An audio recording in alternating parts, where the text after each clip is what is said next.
All right. We're recording. So, welcome to the podcast. So if we just wanted to dive in right away, I was curious about how the journey you took to get to this place. So like a lot of your recent content is about like soul aligned action, higher conscious like entrepreneurship and just building this better future. And you said I was watching a couple of your videos where you were like your Sam Harris one especially, where you're talking about like you had that more rational phase in your life and you kind of like really resonated with Sam Harris, but you kind of grew out of that skin. So I was curious about like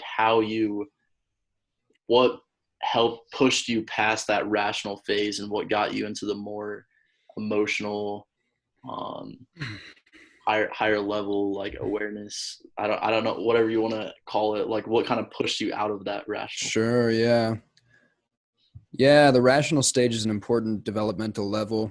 Although it's a difficult one to get past, because when the mind has come to worship the mind and to see the mind as the pinnacle of intelligence in the universe, and if the mind is very powerful, as it often is with people who are in the rationalist stage, it's just endlessly powerful at weaving these rationalizations for why the rationalist stage is the ultimate and why the mind is the pinnacle of intelligence in the universe. So it's really quite tricky. For years for me, it was like a battle on some level in my mind happening between the more intuitive, mystical dimensions of awareness that I'd begun to unlock and the rational, skeptical, scientific modules that I had been kind of initiated into, indoctrinated into. And it's useful to have those systematic and rational lenses on the world for sure. The catalyst, I must say, that really, truly, definitively like dethroned the rational mind and allowed the intuitive, mystical awareness, the direct seeing and the intuitive knowingness to take its rightful place on the throne, and to then have the rational mind take its rightful place as the servant, as the useful tool and scalpel. The decisive breakthrough in that regard occurred when I began drinking ayahuasca. Some of my early ayahuasca experiences were basically just like a fire hose of consciousness that just blasted my soul clean, like blasted off all the debris and initiated me into a new level of expanded, intuitive, mystical, spiritual knowingness about a lot of different things, to the point where it became just internally, phenomenologically for me, became indisputable that the expansive, intuitive intelligence of the field of pure consciousness, which resides beyond the mind, was just infinitely more powerful than the monkey mind. And that the monkey mind, while a useful tool, is just absurdly limited compared to the field of infinite consciousness. So, yeah, yeah, absolutely. It sounds like it sounds like psychedelics are like a main trigger for a lot of people, because like a lot of people will just take like a psychedelic, like trying to have a good time, and then it'll just like it'll open something in their mind that they weren't trying to open, they weren't expecting. And I've heard that a lot from a lot of the people that I talk to. They're like, yeah, I took ayahuasca, mushrooms, whatever. And that's kind of like, yeah. A lot of us are being guided to psychedelics right now because we are at such a pivotal point in Earth's history and in human evolution, where humanity is being summoned collectively to rise into a higher collective paradigm of consciousness in order to avert destruction and ecocide, basically, because our current civilizational developmental paradigm is self-terminating. It's on a self-terminating trajectory. So we need actually to phase shift into a higher developmental paradigm collectively. And psychedelics just so happen to be the most powerful psycho-spiritual technology that we're presently aware of and have access to on the planet for rapidly dissolving the conditioning of the prevailing monocultural developmental paradigm, in which huge segments of the world are dwelling, or in lower developmental paradigms, which are still, quite prevalent as well. It's just in terms of popping one's paradigm and just suddenly blasting one into a more expanded reality, there is nothing to my knowledge that is more powerful than entheogens. So, the intelligence of all that is, the intelligence of Earth, various spiritual intelligences are actually guiding many of us, more of us than ever, to discover the shamanic indigenous plant medicines that were a guiding beacon for the sane cultures of this planet for millennia. So we're being guided back to this archaic revival to reclaim this forgotten knowledge of plant medicine and use the sacred downloads from these plant intelligences to synthesize a higher paradigm of civilization rooted in a higher paradigm of consciousness based in universal love and unity. Yeah, absolutely. I read something about how like psychedelics or meditation or any type of consciousness practice can take you that much faster into a higher stage of like you were talking about like psychological development. So like I'm thinking in regards to like Ken Wilber's model, so or just like any developmental model. So say or like there's a spiral dynamics, you probably heard that one. So like the US and like our culture is like largely in this like first tier, right? So like blue, orange, green.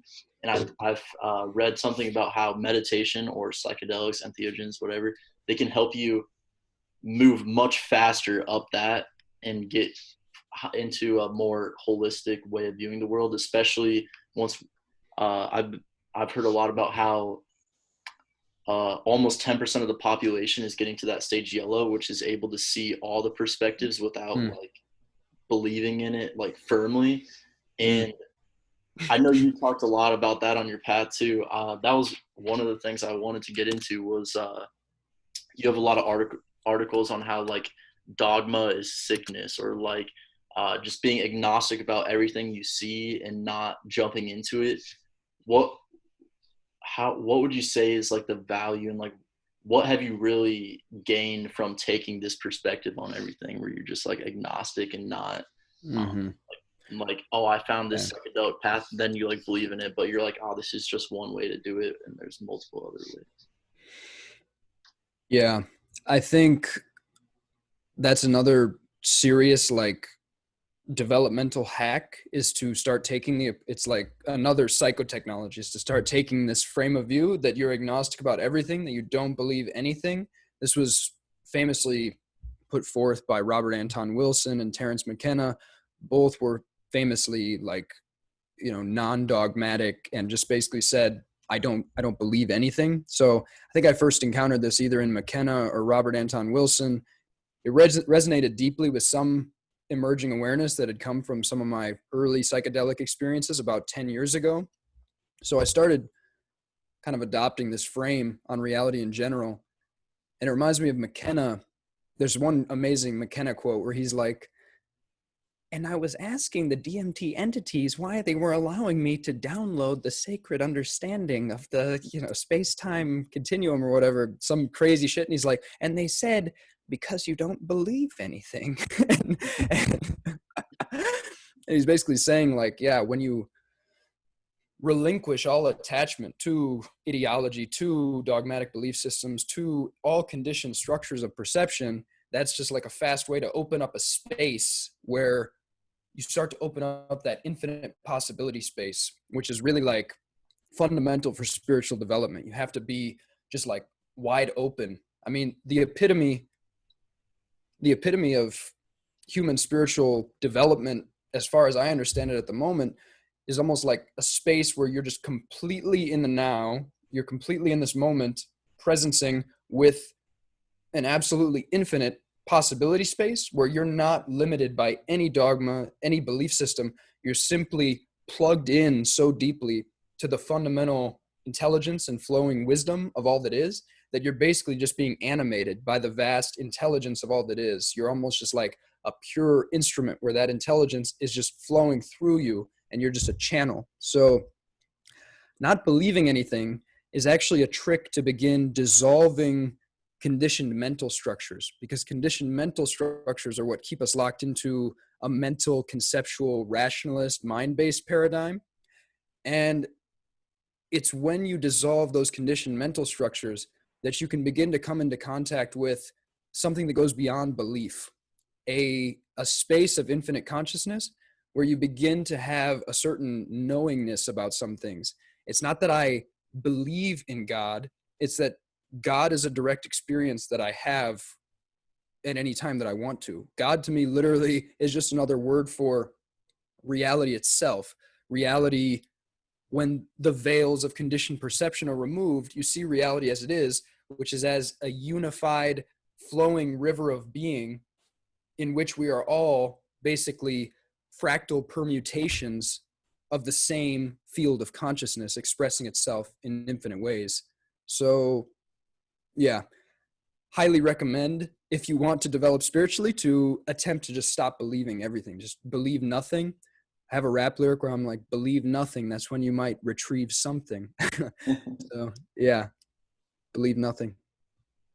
Sweet. And that, yeah, especially in regards to the self too, because like you can believe like nothing about like any other field, but like I feel like you could go really deep, especially spiritually, when you like stop like believing like, oh, I am this is my identity, this is who I am, this is who I want to become, this is my past, this is whatever. And if you're just like, who am I don't know who I am. And like that's a I think a really central way to go about it too.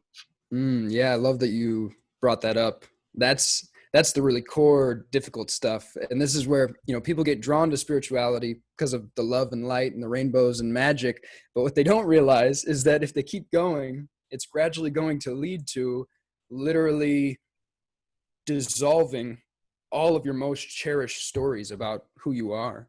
I mean, we're talking literally the story that says, I am Jordan Bates and this is my family and I am, I was born on this day and,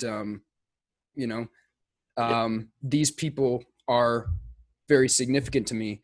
You gradually have to realize that those are true on a relative human level, but that there's a deeper level of truth in which those stories are actually dissolved and shown to be stories and meaning-based creations being created by a linear, time-bound ape mind that functions in stories and meaning-making structures, but that divinity, which is all that is, ultimately transcends all the stories and all the meanings. It's actually trans-meaningful.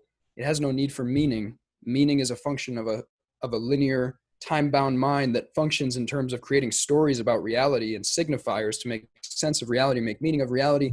Divinity is infinitely beyond meaning. It's beyond all the meanings, all the stories, and the price of truth is everything. That's one of Jed McKenna's great lines. I don't know if he says price or cost. The cost of truth is everything, but that's really what it is. The closer you move to truth, the more it is a relinquishment and a surrender of everything that you ever thought you were and everything you ever thought you knew. And you come more and more fully into this space of simply infinite possibility that's also, in a way, completely empty. It's like infinite empty space. Yeah. In how do I explain this? So like where you're like it's beyond meaning and it's beyond all this stuff. So it's like we put all these stories up around ourselves, and that's kind of, it goes back to that the rational idea. Like these are just all rational. This is our rational mind telling us on a like the I think the rational mind works on this linear track, and going beyond it requires a lot more than most people. Like you're like, oh, it sounds cool to like get rid of, like, to transcend my rational mind, but like what that really means is like entirely different when you're actually in the process of it, right? And Yeah, it burns, it hurts. It's, Muji says, step into the fire of self-discovery. This fire will not burn you. It will only burn what is not you. But as it turns out, almost literally everything that you thought you were is actually not you. And so all of it gets lit on fire, and all of your most cherished identities and concepts and beliefs and structures just go up in flames. Yeah. So, yeah. And so different different ways of accessing this. You talk a lot about the letting go by David Hawkins idea. How were you able to implement that? Because I've been trying to like figure out what that really means. So I'm like, all right, I'm just gonna like go down into like my emotional level. I'm gonna like whatever like I'm thinking, that's probably a result of like what I'm feeling. So if I just go into the emotional level, and then somehow the mind always finds a way to like am I being am I doing it right? Am I not? And it's I don't know how you've implemented it, some of the nuances of that, but I think it's more I've kind of started to understand that this process of like becoming more aware, becoming more conscious, going through this path, it's less explicit, like I'm doing this right or I'm not, and it's more just like you kind of know without having to like say that I know, like, you know, you kind of get what I'm putting down? Yeah, there's actually no way to do it wrong, literally. Wrong is an illusion. Whatever is right. Wherever you are, wherever you find yourself, that's exactly right. You're doing it right. Return is the motion of Tao. We are all inevitably being guided back into a deep remembrance of our truly infinite, eternal, deathless, cosmic identity.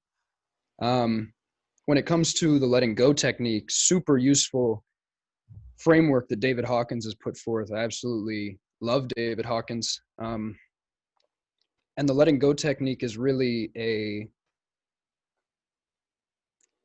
it's like a brilliant kind of modern psychotherapeutic repackaging of choiceless awareness, really. Choiceless awareness, a common term used by Krishnamurti. It's basically referring to dropping back from your experience into a space of pure neutral witnessing where you're not choosing this over that. This is what is meant by choiceless. You're not favoring anything over anything else. You are radiating indiscriminate non-judgment upon everything in your field of awareness, similar to how the sun radiates light indiscriminately upon everything on earth.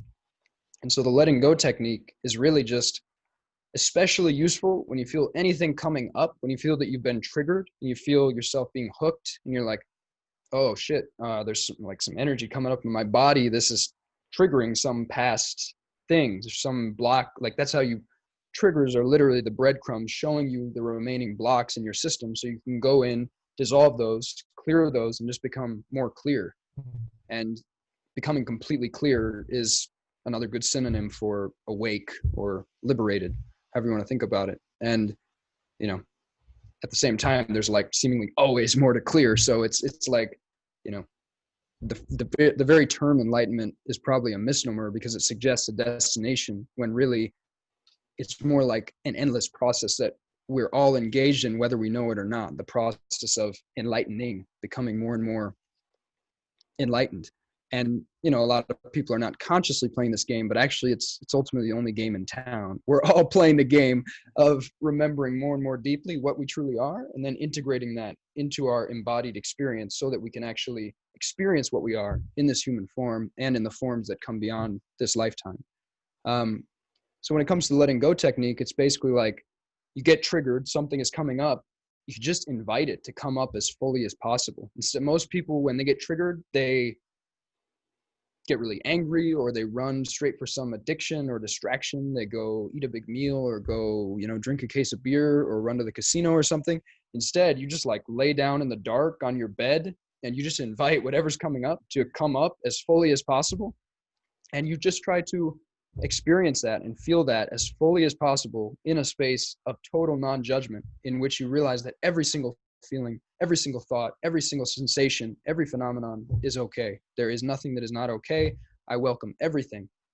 And this can really be an accelerator when you start to welcome all your blocks and kinks to come to the surface, because then if you're starting to be able to hold that space for yourself, life will not allow you to really bring up stuff that you don't have space for. So you're sort of like teaching yourself how to hold a vaster and vaster space that will allow your blocks, your kinks, more of them, more of your traumas, more of your wounds, more of the backlog of emotional, energetic baggage that has been unresolved throughout your lifetime to come to the surface so you can start to clear it. And then when it comes to the surface, you just feel it as fully as you can. It is useful to attempt to drop all thought and mental story and just go into the energetic textures in the body. You begin to realize that all pain, all discomfort is simply another energetic texture, another energetic sensation, some sensory data in the physical organism. And it's only the story we tell ourselves about this data that turns it into like a demon or a monster and something much more scary. But really, when it comes to a physical sensation, if there's no story about it, there's no fear. It's just a sensation. And so it's just another experience. You just feel it and then it passes. And so the more you can hold this space for the letting go technique, the space of pure unconditional acceptance, the more stuff that can come up. And really the feeling is the healing. When you feel it fully, you dissolve it, you transmute it, you take these dense, unresolved energies and you actually flip them. And the degree to which you had this unresolved pain actually becomes the new commensurate degree to which you have a newfound power. Because when you transmute these dense, hidden energies, you reclaim lost parts of yourself, you transmute them, you integrate them as newfound power, which was really your actual power all along that you had hidden from yourself by rejecting pieces of yourself. So you start to become more integrated. And as your power level increases, your ability to uncompromisingly live your truth increases. You begin to follow your soul purpose voraciously. You begin to listen to no voice other than the voice of your own soul and the voice of truth. You know, of course, you still take feedback from mentors and from people that you respect, and you look for your blind spots and shadows continuously, and you integrate that. But the voice of your own soul, the voice of your own inner truth, increasingly becomes the most fundamental compass for navigating this reality. And that's when you truly like beam like the sun and basically magnetize whatever your soul most dreams of and infinitely more. Really, it's like that's the ultimate secret to life is increasing your level of consciousness. Yeah. Getting closer to your intuition, not letting things that block it. Something like that. Yeah. Yeah. So some things that came up when you're talking about that, it sounds like, how do you approach shadow work? Because it sounds like when you like do this letting go technique, a lot of like the trauma, the shadow will kind of like arise. Mm. And so like I think how I relate that to like the letting go, tell me if like what you think about this. It's like when we let this trauma arise, most people just like repress it and they just like try to like not feel it. Letting go is like feeling it. And so like I've been struggling to understand what shadow work really is and like how to actually go about it. Cause I'm like, all right, so I just feel into my emotions. How do I like integrate them back into my psyche? Ken Wilber has a interesting method called the 3-2-1 method, where it's like we take our feelings and we like project them out into like the third person, and we're like, that's there and that's not me. And then but his method is like to bring them back into our subjective experience and to really like embody them. Mm-hmm. But I'm still struggling to like, all right, how can I actually do that on like a practical level? I know you've probably thought about shadow work a lot, so you could riff on that. Yeah, great question. So shadow work is a totally ongoing, again, probably endless process of making the unconscious conscious. So your shadow, as defined, this beautiful concept by the great legendary Swiss psychotherapist Carl Jung, God rest his immortal soul.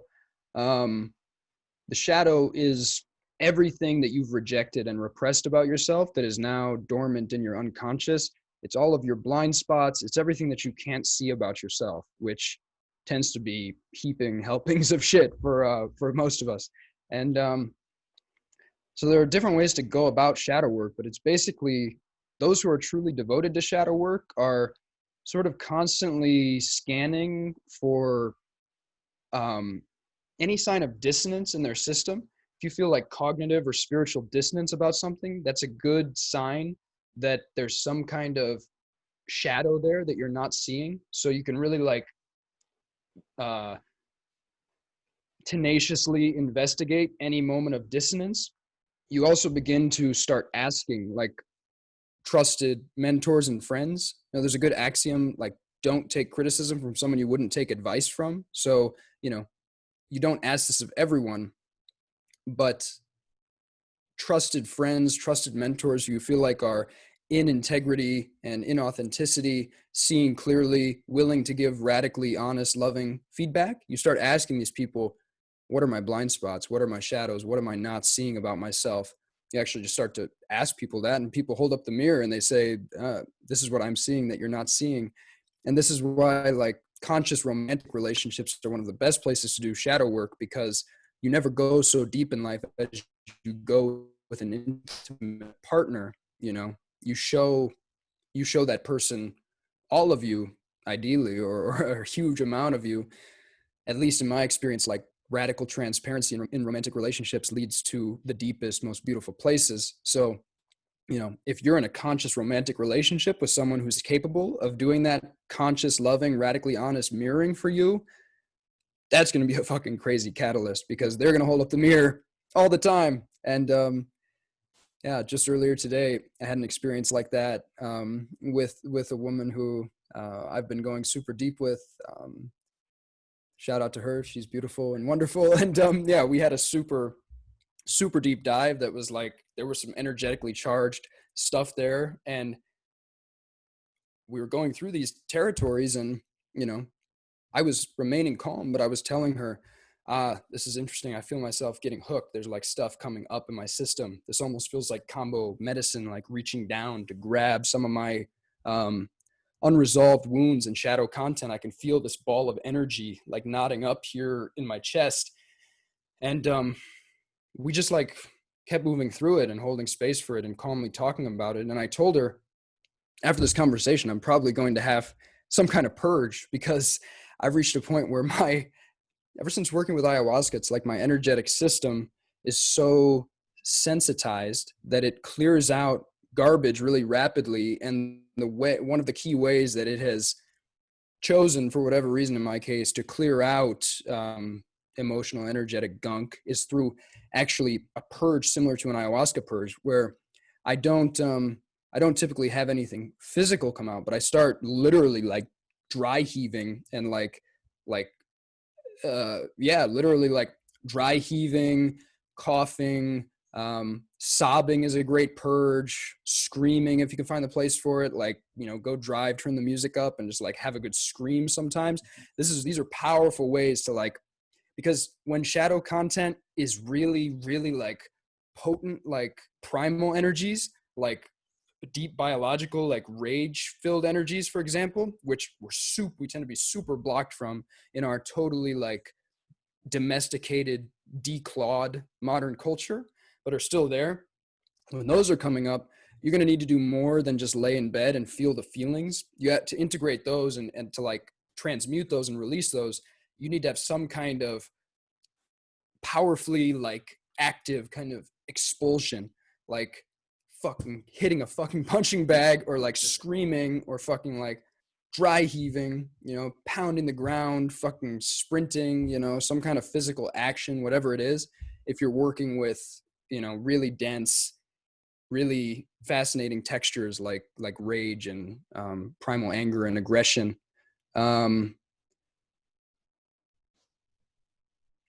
Other than that,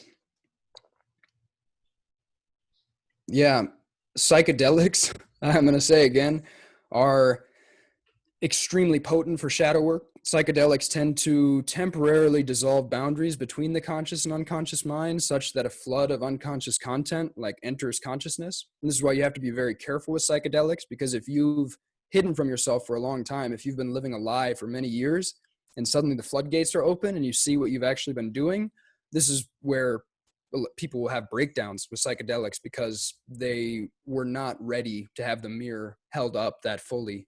So it's no joke.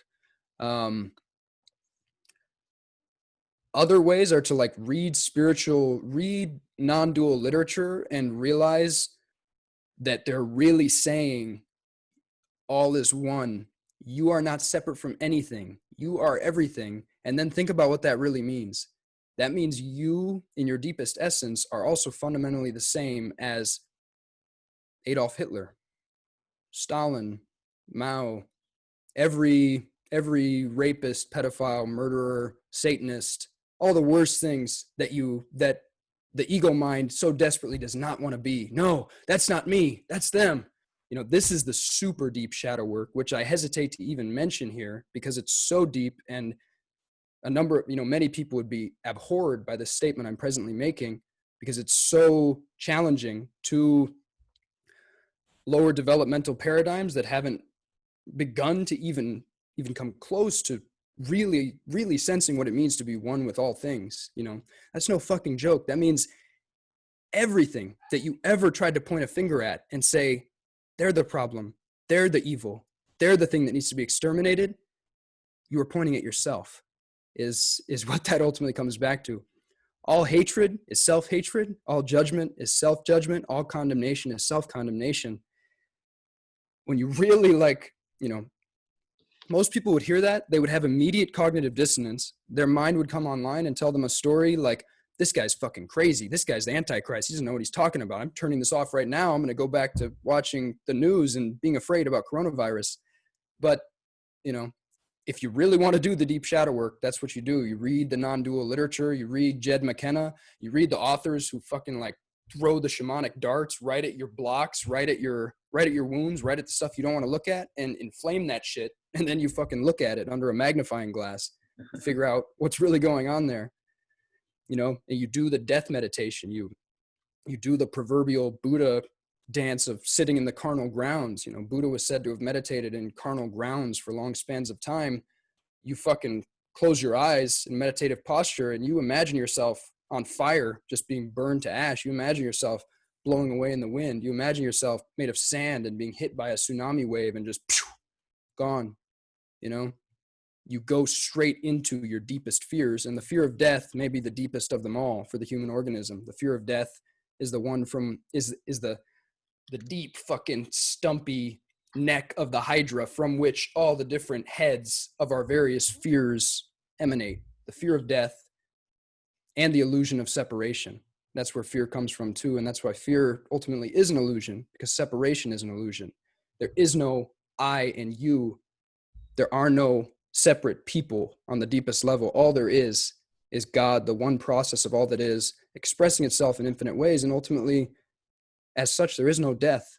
What we call death is merely like a spark in a bonfire suddenly going out. Whatever that was didn't disappear. It just changed form, Yeah. Our soul's on a long journey, and there's a lot more adventures to come. I'm here to tell you, so strap yourself in. Yeah. Dang, that was a lot. That was good. I don't know. There's a lot of points to jump off of there. So I think how have you because you can when you think about all this stuff, you realize that there's no way that you can plan plan anything that's going to happen. There's no way you're going to know what's going to come up next week, next month, next year. There's no way you're going to know what just the thought of obviously plan some things. You want to do the practical things, but how have you been able to just trust that more and just really trust in whatever I'm doing right now is what I need to be doing? And I don't, because for me, a lot of times it's oh, well, I could be doing these 10 other things that maybe will help me grow more than what I'm doing at the moment. And maybe this isn't the fastest way. And then it's just all those mind games, and it's just, that's one thing I just really struggled with, was just trusting that whatever you're doing is Mm-hmm. not is right, but also having the ability to reflect and realize, all right, maybe this isn't it's kind of that balancing act, and it's not an easy one in my eyes. Yeah, you're right. It's not easy at all. It's I didn't realize what deep levels of mistrust and resistance I was still holding on to. I thought I was pretty good at trusting and flowing with life prior to working with ayahuasca, and then the ayahuasca was just silly monkey, holy shit. You got a long way to go, son.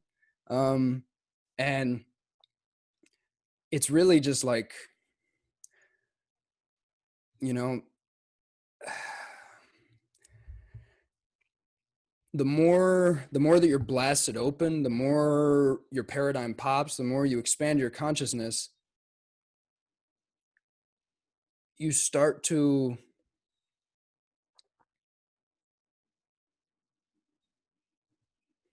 just see more and more clearly how everything is unfolding synchronistically, serendipitously, ultimately for your highest good. You can actually do a thought experiment where you can just start to ask yourself in every situation,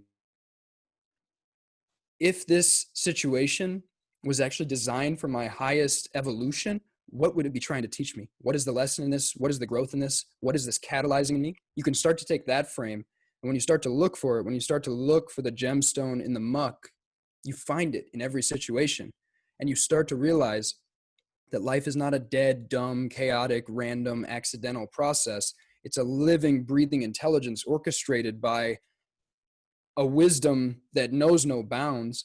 And when you start to ask yourself that, and you start to find it all the time, and then you start to tune in more with synchronicities, you stop just dismissing them as mere coincidences, and you're like, oh, there's a synchronicity. And you start to notice that the synchronicities increase the more you come into alignment with your soul, the more deeply you come into alignment with your soul path, the path that your soul really like incarnated on earth to follow. That's when you start to see, oh shit, like nature, earth, cosmos, like wants me to follow my soul path. It's giving me little signs, signals, synchronicities. And that's actually why the rap duo that I'm forming with Corieo is called Heavily Indicated, because when I speak about the future, I often say that like, oh, it seems like this path is indicated, which is a way of acknowledging that we're constantly receiving signs and indications from the universe showing us where to move next, if we know how to watch those and know how to tune into those, if we trust ourselves, and we trust the feeling in our body. Our somatic experience gives us so many signals. Our dreams give us signals. Synchronicities give us signals. The signals are actually all around us. Once we deprogram ourselves of the disempowering cultural indoctrination that has taught us to give away our power, not trust ourselves, and outsource all of our authority to authority figures, once we dissolve that bullshit and we start trusting ourselves again and actually saying, no, everything I need is in my own experience, it's in my own body, it's in the phenomena that are greeting my senses every day, then you actually start to notice that's true. You start to follow your intuition, you start to watch the signals and follow them, and you start to realize that it never steers you wrong. It's just like the more you follow your soul intuition, the more that life just gets increasingly magical, and you're like, oh shit, that's what's up. Like, this is how it works. And yeah, that gradually brings you deeper and deeper into trust. And then, eventually you have experiences of literally just like dissolving into the oneness of eternal ever-present reality. And then you realize that actually, despite whatever the surface level appearance may be, the surface appearances are like the waves on the ocean. The actual oceanic reality of every moment is simply a perfection beyond description, a perfection characterized by infinite love and light, imperturbable peace, and just boundless wisdom. It's an ecstatic, orgasmic, like joyful dance is what this creation is. And once you experience that, and in your bones that that's just the underlying reality of every moment, and you have the ability to drop back into that whenever you want. For me, I can just tune into that pretty much anytime I want, just by dropping into a death meditation and just imagining this physical form incinerating and evaporating. Suddenly it's just like influx of high frequency energy reconnected to dissolving into mystical oneness and just dropping back from the world of form. So yeah, those are some pointers about how to trust the universe, I guess. Yeah. Yeah. What could you give me an example of like a synchronicity? Because I've never really delved into that. So like, what would you say? Like, what would you say is something that could be like, oh, that's like a sign, or like, because I've never really been open to that idea, so I've never really like thought about it too much. Oh yeah, totally. So I mean, it's just simple things. Like I was having a call with a brother who's in a mastermind that I'm part of um, the other day, and he's just like, one of my great heroes is Wendell Berry. Like, yeah, I want to live. I'm like, that guy's life is such a powerful model of how I want to live my life. And I was just like, oh, that's interesting. I'm literally just about to release a new music video where there's a reference to Wendell Berry. What are the odds, Yeah. And most people just like don't look at something like that, or just, oh, it's like, oh, that's a funny coincidence. It's like, no, it's not just a funny coincidence. It's a little wink from the universe. It's a little signal that I'm calling in the soul fam. I'm finding the other people who resonate at the same frequency as me.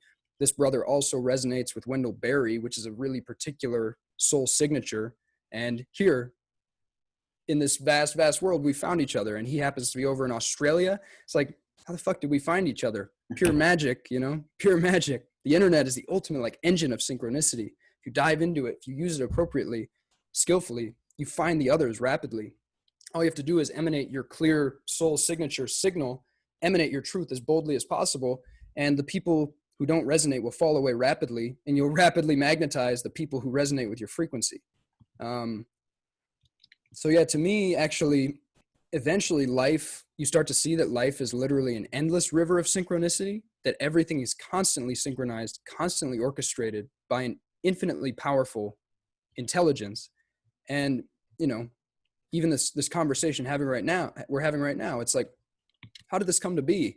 You and I have both been through infinitely intricate labyrinthine personal histories leading through many days, weeks, months, years, decades, born in, hundreds of miles apart at least. And yet somehow through the strange, winding, twisting path, here we happen to come face to face to have a dialogue that we can then broadcast to like thousands of minds all over the earth. I mean, that's just pure wizardry.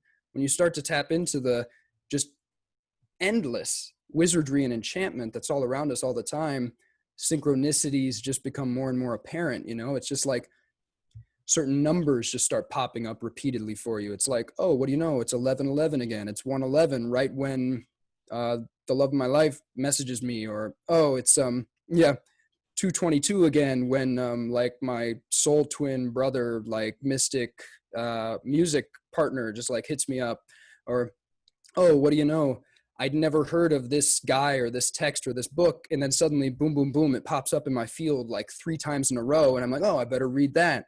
There we go. It's just things like that. Yeah. That's interesting.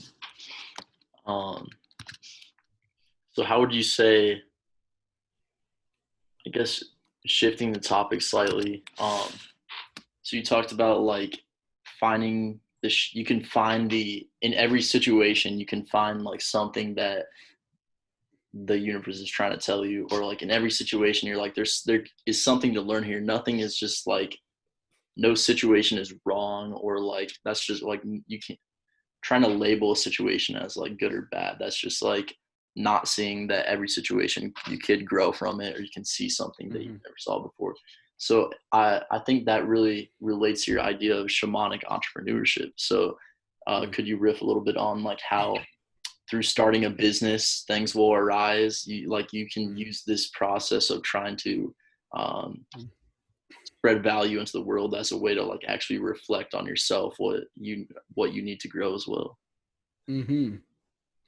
Yeah. So first something that came up is just to say that wrongness is always an illusion. Anything you perceive as wrong, on the deepest level, it's not wrong. Whatever is right. And if you can start to frame your mind that way, it will accelerate your path to truth. Jed McKenna puts it, the belief that something is wrong is the fire under the ass of humanity. Like, people are running around like chickens with their head cut off, like suffering a lot and feeling a lot of chaos because they feel like something is wrong. And they're like, oh my God, something's wrong. I got to do something. I got to solve something. I got to be something. I got to become something, accomplish something. No, you don't. No, you fucking don't.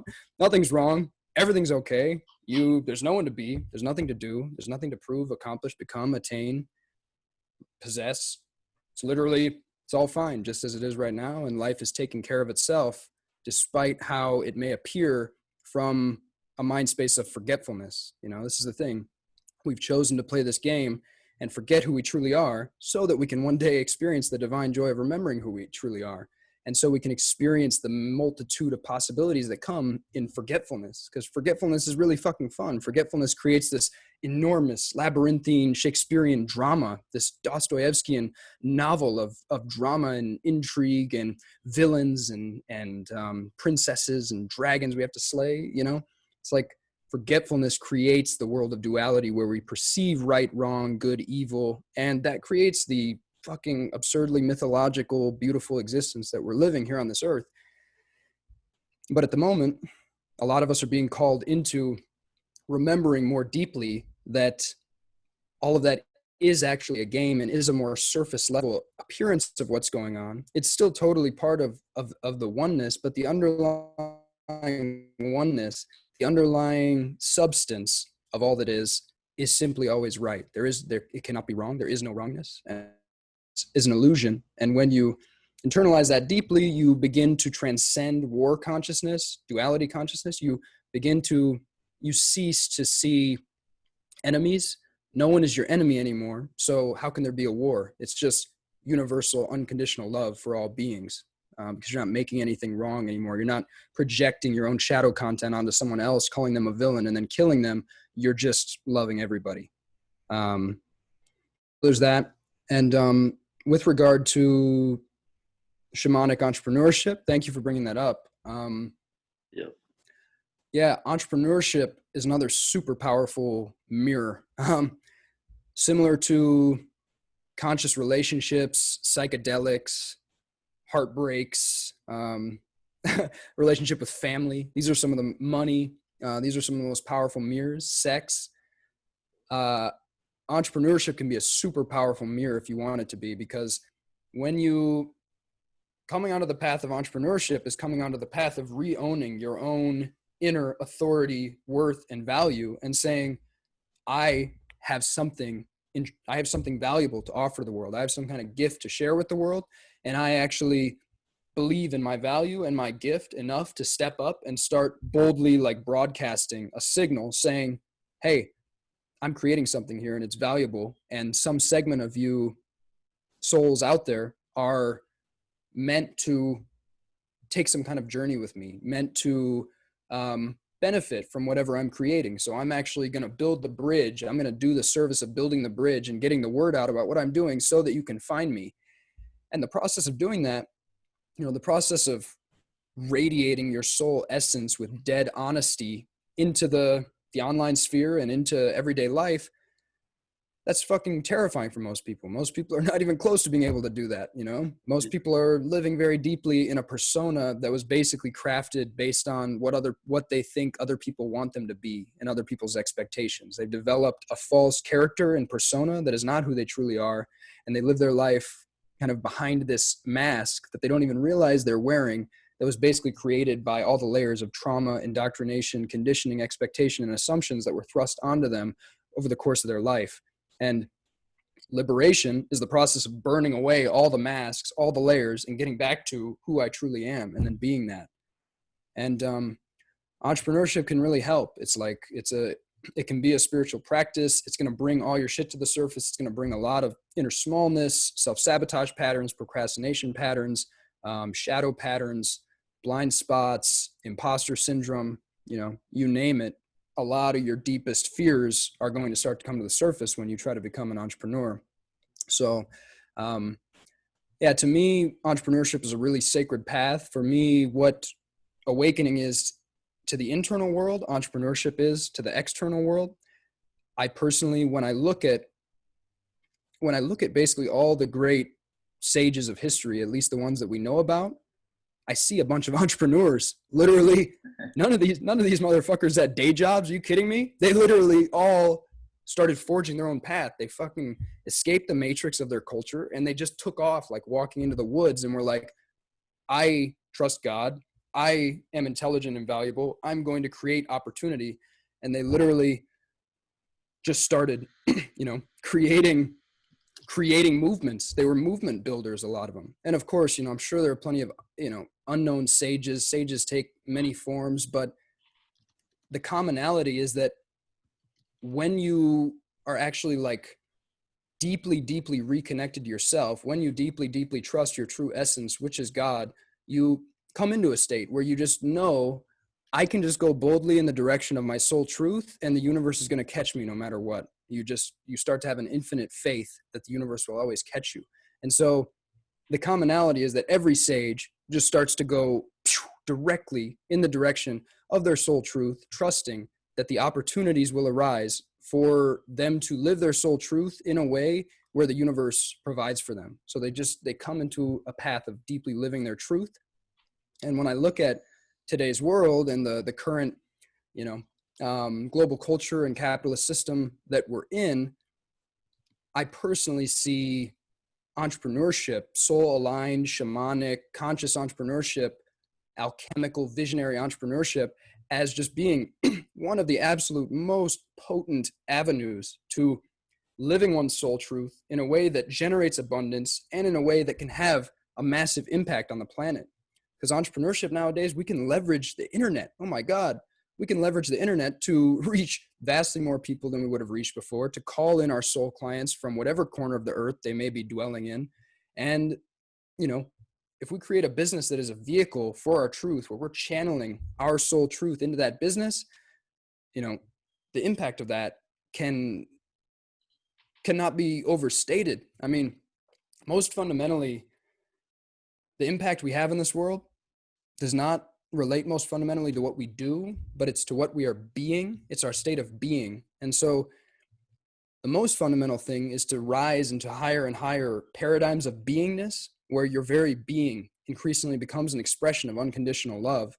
And if you're being that, then your simple resonance on the planet, everywhere you go, you're a healing and liberating presence. So just like that, boom, you're having a huge impact. And when you consider the energetic field of Earth and how different presences on Earth potentially balance different things out, it may actually be the case that various sages' simple presence on the planet was actually the most impactful thing in terms of like balancing out millions of people's like negativity emanating from lower frequencies.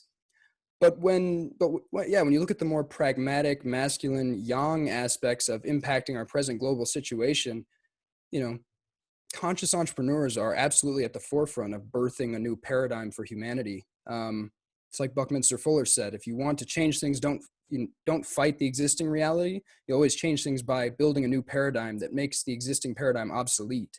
So conscious entrepreneurs are the ones who are not just fucking taking to the streets and trying to burn down a building. That's not how you birth the new paradigm. That's just like throwing kind of a hissy fit, a little tantrum about the current state of affairs, which, no judgment. I just see something like that as like a volcanic eruption of trapped energies that have taken on a life of their own. But if you actually want to build the new civilization, you have to build it. You have to start visioning what it's going to look like, and you have to start creating something concrete, and you start building a movement around that. You start building a vortex around that. And then you start to gain some momentum. You start to gain some energy, and you start to see physical manifestations of the decentralized, permacultural, eco-harmonious, omni-loving civilization that wants to be born, Yeah. And so that's the wave that's been emerging for me and is really like building momentum right now. I'm just presently in the process of opening up I'm going to call it a vortex called Ouroboros that is being born through me right now. It's initially taking the form of a 3-month mastermind experience for visionary and shamanic entrepreneurs, but I foresee it evolving and expanding in very interesting directions, keeping an infinite possibility space. So I'm not going to like lock in on what those might be, but I can say that this thing wants to become physical. It wants to come into the physical world. It wants land on which to express itself. And I'm just like nurturing and holding this vision that's being born from my soul. I feel it in my body. I feel the energy of it. And that soul vision is a source of infinite intrinsic motivation, where I just wake up every day fucking energized, and I'll just work. I'll just play endless hours to bring this through, and I fucking love it. Yeah. And that's what it feels like to increasingly come into alignment with who you truly are. Life actually becomes exciting and joyful, intrinsically joyful, and you're just doing the things that reflect your highest excitement all the time. So sounds like when one thinks about their career, that's like what when if you're like, what's my dream job? It's like, I don't know what my dream job is. I just want to do something where I wake up and I'm just Mm-hmm. like energized at the fact of waking up. Like, I don't know what that's going to be. Right. Mm-hmm. It's just like, how can I get how, Mm-hmm. it's not even like trying to set it as an end goal. It's like, how can I slowly build that up, and how can I do that more and more each day, so that one day I wake up and that's what happens, you know? Mm-hmm. And I think, And even the very phrase, the very meme dream job is actually a piece of programming because it conditions us to believe that our dream situation is a job, which for the vast majority of people, I can tell you that's not what their soul fucking wants. It does not want to be enslaved to someone else's agenda, which granted, there are some jobs that are super synergistic and beautiful. You're not enslaved. It's more collaborative, but the vast majority of people with jobs fucking dread, they're like, they they on some level hate their lives. They just get wasted on weekends to forget about it. Job is really like, fuck, man, like, I don't want to get too dark, but from a certain frame, this present reality we're in is simultaneously utopian and dystopian. There's infinite possibilities in this civilization. Of course, on the deepest level, again, everything is perfect, but speaking from a more relative human level, this civilization is utopian, dystopian. There's infinite possibilities right now. And there's also a dystopian perspective from which you can see this world as a kind of prison planet or an elaborate control system. I mean, when you look at the fact that the vast majority of people spend huge amounts of their time doing shit that they expressly don't want to do, they dread 5 days of their week. They're being forced to rip themselves out of bed and drive somewhere that they hate, to work for someone they don't like, to be told what to do, to put on a monkey suit that they don't want to wear, to sit in traffic, to hear this alarm clock, and they don't want to do it. What would you call a life spent doing mostly shit that you don't want to do that someone else is telling you have to do? That sounds a lot like slavery to me.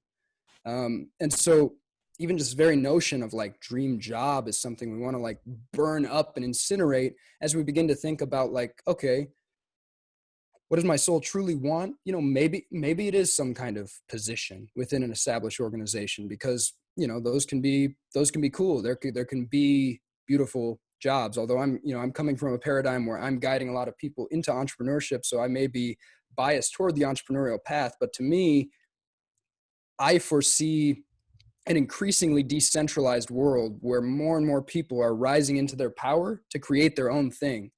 Because the internet really makes it possible. The internet makes it possible for everyone to be a market of one. You can start some kind of soul signature business that's rooted in your essence, that integrates and synthesizes all of the most powerful modalities and wisdom that you've gathered into programs and experience and creations and offerings that are completely unique to you, that do not exist anywhere else. No one else can replicate them. And if we were all thinking this way, if we all became a market of one, creating something directly sourced from our deepest wisdom, from our souls, we could have an entire global economy based on everyone more or less sharing their soul gifts, living their soul truth, and just investing in each other's offerings. And of course, that still leaves the question of like, well, who's going to do the dirty jobs and the really shitty things? That's a big question people raise.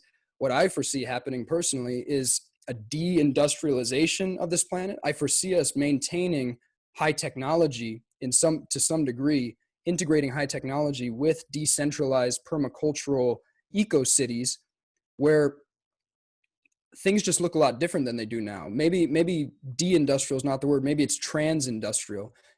I think we're going to increasingly devise technologies that allow us to automate the shit that no one wants to do, and to create situations where there's just less and less like gunky industrial environments. And instead it looks more like every city is like growing all of its own food and creating all of its own resources. And those roles can actually be filled by entrepreneurs in a lot of cases, and people who actually love doing that stuff, who want to get their hand in the soil and grow some food and create permacultural environments, and who are craftsmen and artisans and want to create the different necessities of the society using things like open source ecology. That's like an organization that created this kind of open source set of tools and machines for building all the necessities of civilization. There are people that like want to fill most of those roles if we can shift out of this kind of this necessary step in the evolutionary paradigm, but this heavily kind of gunky, centralized industrial structure where there's just like a lot of dirty jobs that seemingly no one really wants to do. So that's a rough sketch of the direction I see things moving. Naturally, it's super hard to predict where things are going at this point in history because change is accelerating. So Yeah, especially how so many things are moving online rather than in person with the recent pandemic. And like I talked to a lot of people in college and they're like, oh well, all my colleges are going to be on Zoom next year. Like maybe I think it's pushing a lot of people towards this entrepreneurship path. Like what if I could do something else? What if I could like start something instead of paying a bunch of money to be on Zoom calls? Why couldn't I just like start some Zoom calls or like do whatever? It's like it's becoming a better opportunity. Right. And if you're suddenly find yourself paying $100,000 for a college education that is literally just watching videos on the internet, maybe you just start watching free videos on the internet and teaching yourself the same shit and save the $100,000 and fucking invest that in, doing what your soul actually wants to do. Start the band, travel the world, write the book, create the business, whatever it is. College is largely another like obsolete dying paradigm for most people. The bubble is just absurd. People are getting scammed. They're getting fucked. And people should really be questioning whether they need to go to college at this point, I would say. So I think for me at least it was like, well, what's the other alternative? Like I can't just go and like expect like money's just like it's just like the practical level, like, all right, how am I going to survive if I don't go to college and that sort of thing. And so like I actually ended up doing an online program that was like will help you get a job like without college. And then now I'm like working a job making money, and it's like all my friends are sophomores in high school and I'm like working in the work field. And it's like I probably don't want to work in this field forever, but it's like a stepping stone. So I'm like, all right, by the time my friends are out of college or like a senior in college, I'll have 3 years experience and I'll probably be like trying to create something else and like, I don't know, just follow my path. I feel like college just kind of sets you back in that regard. And I mean, but it's also great. Like there's a lot of good information in it, but the question is, can you get that information in any other place? And that's huge. Yeah. For me, I feel the conversation energetically winding down. I feel like I'm about at capacity for the moment. It's been kind of had a lot of calls today. So if you wouldn't mind, if we could maybe if you have a final question or something, we could bring things to a close here. Yeah, absolutely. I think one last question on the same train of thought. So for your business, for the idea of shamanic entrepreneurship, I've noticed that online you're probably one of the people that has the most rapid speed of implementation. Like you're like, I got this new course out, then the next month it's like, here's another course, here's my new freestyle rap out. It's like, what's your mindset? What sets you apart from other people that take a year to release something and you're able to release something in like a month or 2 months? Yeah, it's literally one that I have way less fear than most people. That's part of it. So, and to get to that point, literally just start launching yourself into your fears. The cave you fear to enter holds the treasure you seek. Launch yourself into your fears. And on the other side of fear, there's a beautiful fearlessness where you just aren't afraid to make mistakes. And actually mistakes don't even exist anymore.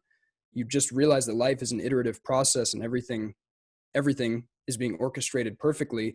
And you realize that what most people see as mistakes or failures are just some of your greatest lessons and feedback from the universe. So the more deeply you can internalize the entrepreneurial spirit of like move fast and break things, the better off you're going to be. Just like fucking move fast, make an offer, build the thing.